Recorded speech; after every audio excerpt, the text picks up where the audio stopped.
All right, hello everyone. I am Lauren Donker and I'm coming to you live from the Museum of Ontario Archaeology. For this summer, I am the History Museum interpreter here at the MOA. I'm currently an anthropology and archaeology student at McMaster, and today I wanted to talk to you about the William Joyce Archaeological Site. So this site is a deposit of mid-19th century through to the 20th century Euro-Canadian material.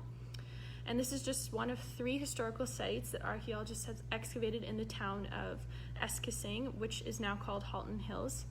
So all 3 sites, the William Joyce Site, the Peter Barnes Site, and the Christian Barnes Site, were excavated until 2014. So to begin with, I'm going to provide some historical context for these sites. So Christian Barnes was born in 1771 in England. He traveled to New York State when his father, Lieutenant George Barnes, of the British Army, was posted there during the Revolutionary War. So his father was fatally shot in 1778 and his mother died not long after of shock, leaving Christian an orphan at just 7 years old. So fast forwarding a few years to 1797, Christian emigrates to Grantham Township, which is now a geographic township that was amalgamated into the city of St. Catharines. So in Grantham, he leases a farm and marries Margaret Parnell. Christian then serves in the War of 1812, which allows him to petition for free land grants from the Government of Canada. So he settled in Eskissing Township in 1819 after he was granted 200 acres. With the help of his son Peter, who was born in 1807, Christian had 85 acres cleared and farmable by 1831. So this land became the home farm, and a 1.5-story house was built where Christian and Margaret would live for the remainder of their lives. His son Peter Barnes marries another Margaret Stull, and the couple and their 7 children live in a separate house on the same property. In 1844, Christian began to sever off and sell parcels of land from his original 200 acres. He sold the second portion of land in 1845, just over 100 acres, to who was 38 at the time. Shortly thereafter, in 1851, Margaret Barnes, so Christian's wife, dies. Christian Barnes dies in January of 1868, nearly 100 years old. So Peter Barnes remained on his lot only for as long as his father was alive. So he sold his lot to John Carey and his father's lot to William Joyce in 1869 and moved away to Dalton Township, another geographic township, which is now the Kawartha Lakes region. So the artifacts that I have to show you today are from the William Joyce Site, and they are presumed to be from the first structure to stand at the site, which was once the house constructed by Christian Barnes in 1819, lived in by him and his wife Margaret, which was later refurbished and lived in by William Joyce. So the first artifacts I have to show you are a number of ceramics. So the 18th century in Britain marked an increased interest in non-Western art and a more global economy, inspiring design based upon Eastern motifs and cultures such as China, Egypt, and India. Increased travel and trade brought about a strong taste for the exotic and unknown in Britain. While European goods aimed for commercial novelty, the arts of the East were considered aesthetically superior and uncorrupted by capitalism. So British consumers came to associate exotic motifs and styles with sophistication and knowledge. It was this type of thinking that caused the popularization of porcelain in Britain and various British colonies. So the 19th century saw the perfection and invention of many new ceramic bodies and methods of decoration. These techniques enabled the mass production of quality yet affordable tableware that appealed to a wide segment of the market. So the majority of these ceramics, of the objects found at these sites were ceramics, and actually 60% of the material excavated is either kitchenware and other food-related ceramic-based artifacts. Ceramics are a very useful tool for dating archaeological sites because of the historical progression of types in industrial era ceramic production especially. So much of the innovation that took place in the 18th century English ceramic industry resulted from the competition with imported porcelain market from continental Europe and China. So for instance, pearlware, which I have an example of right here, An early 19th century ceramic type tried to imitate Chinese porcelain by having a small amount of cobalt oxide, which added to its glaze to create a slightly bluish tint. So you can see here, I'm not sure how well you can see, but it's got this blue here, and it's also quite blue in tint compared to the later styles that I will mention here in just a second. Excuse me. So this was first developed in the 1770s and grew slowly in popularity because it was better suited for cobalt blue decorations than an earlier type, which is called creamware. So pearlware started to dominate ceramic sales by the early 1800s and continued to be sold in Ontario until the 1830s, when it was replaced by refined white earthenware.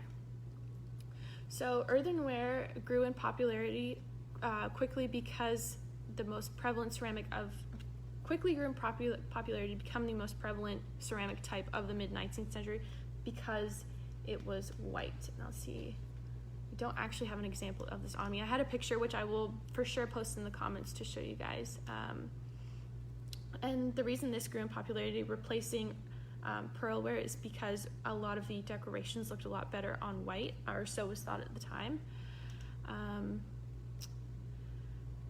So another type of earthenware which I have here is called jackfield, and this is more utilitarian stuff, so it's not the desired and really sought after aesthetic. So as you can see, it's quite dark. It's not the typical what we think of today as like white porcelain from China. We also have redware, which I have right here, which again you can see is not quite what they were considering to be the desired aesthetic. So this was more not the fancy stuff, I suppose. Another type I have here is ironstone. So this was also found on the Joyce site, and the production of ironstone began in the 1840s, where it was developed as a cheaper and more durable alternative to other types of porcelain. So this started appearing in Ontario merchant records in 1847 and steadily grew in popularity, peaking in the 1880s. While it was the dominant ceramic in the second half of the 19th century, both it and refined earthenware were still produced into the 20th century. So I'll show you some ironstone here. So as you can see, it's quite white as well, and it's also quite thin. You can see some of the decorations if I hold it closer. So after this comes semi-porcelain, which is a lighter, thinner variety of porcelain introduced in the 1880s. So this exhibited more delicate floral or abstract motifs. This style grew in popularity into the late 19th century, slowly replacing the use of ironstone. So the initial price of semi-porcelain actually made it prohibitively expensive, but the price dropped continually until it became a common household item by the 1910s. So a grand total of 1,246 ceramic sherds were recovered from the Joyce site. Although not chronologically diagnostic, they can tell us a lot about the span the site was occupied, especially these types that I've mentioned. So for example, we know that there was only one pearlware sherd specifically recovered from one section, while there was 376 earthenware sherds and 461 ironstone sherds. So this indicates that while pearlware was popular, the site probably wasn't occupied. It wasn't until earthenware and ironstone were popularized that it would have been used extensively. So as I mentioned, these types of porcelain were popular from the mid-19th century and through to the 20th century, which these dates correspond with the historical records, so we can say for almost certain that this is the time that the site was used, and these were likely used by the Barnes more than William Joyce. So another artifact I have to show you today are a number of clay smoking pipes. So from the William Joyce site, I have 3 examples.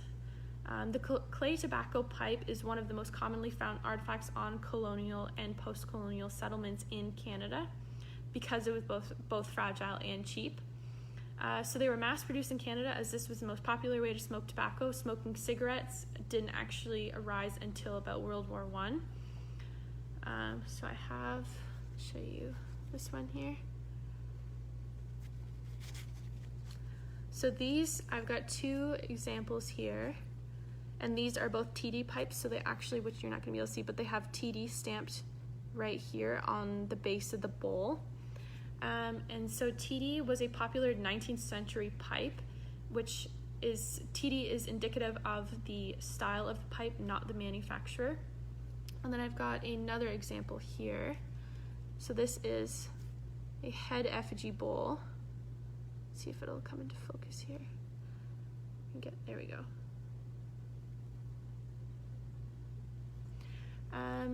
So this type of head effigy bowl was commonly referred to as a Turk's head bowl. So it's actually an excellent example of the decorations that went into creating pipe bowls. And I've got some pictures from our Google Arts and Culture page, so be sure to check it out, and I will post the pictures. So the style and original name, so the Turk's Head Bowl, came from actually the very first coffee shop to open in London, which I believe opened in 1652. So the owner imported coffee from Turkey, and this specific style of head effigy became synonymous with coffee. The symbol emanated into smoking pipes because drinking coffee while smoking your pipe became a popular pastime in London in the 18th and 19th centuries.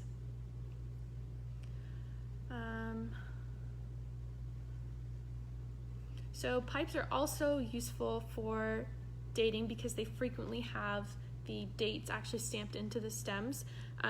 These kinds are, the examples I have here are actually broken off. So these would have been quite long. They would have stretched to probably 15 centimeters. But there are other types. You can actually, as with ceramics, we can organize them based on the style that was popular at the time. So you can take measurements of the bowl and look at how it's shaped to kind of decide when it would have been most likely used. So from this site, we have two types of pipes, or two kinds of pipe manufacturers, McDougall pipes and Henderson pipes.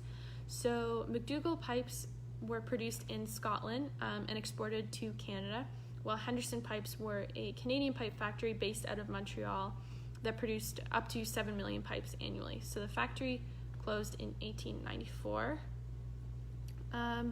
None of these pipes, as I mentioned, they would have stretched up to about 15 centimeters, but some pipes actually would be upwards of 50 centimeters long. These particular types were called church warden pipes because in the 18th century church buildings were open all night, and church wardens were responsible for watching the church premises. So to pass the long hours, they would smoke their clay pipes. So the stems needed to be this long to hold the smoke away from the church warden's face. So if you have something, that's 10 centimeters away from your face, you're getting smoke that's right in your line of sight, whereas if it's further away, you can still see. So yeah, I thought that was interesting to mention. Smoking has a very long and complex history in Canada. Tobacco is usually depicted as having been introduced by early Euro-American traders and explorers. It is the spread of domesticated trade tobacco, so this is different than other types we find, which seems to have overtaken and obscured ancient indigenous tobacco practices that can be traced back to more than 12,000 years ago in northwestern North America. So tobacco clearly played a far more ceremonial and structured role for indigenous peoples than Europeans. So along with several other hallucinogens, which and narcotics, a strong, dark, high nicotine and consequently mind-altering tobacco was crucial to the performance of shamanistic rituals and social ceremonies. But upon its introduction to European traders, multiple varieties of the plant were domesticated. So tobacco was seen by Native Americans as a means for providing communication with the supernatural world through the medium of the shaman for either medicinal or spiritual purposes. So by the beginning of the 17th century, tobacco was introduced to the Old World and soon became a global trade commodity, which actually largely had to do with the availability of these inexpensive clay pipes because now everyone could consume it. So pipe manufacturers quickly spread across Europe and overseas, and by the 18th century, one city could support multiple factories. Some other items I have to show you today are from horses, so horses that would have been at the William Joyce Site. This one specifically is called a twisted full cheek snaffle bit. You can see here. So this actually resembles something that would be used today, aside from the rust. So the bit is the part that goes in the horse's mouth, and this is primarily for control, so it's speed as well as steering. I believe this one would be a riding bit, so this would be for use while you're actually on the horse instead of when you're using it to plow your fields or pull various things. I also have a horseshoe here.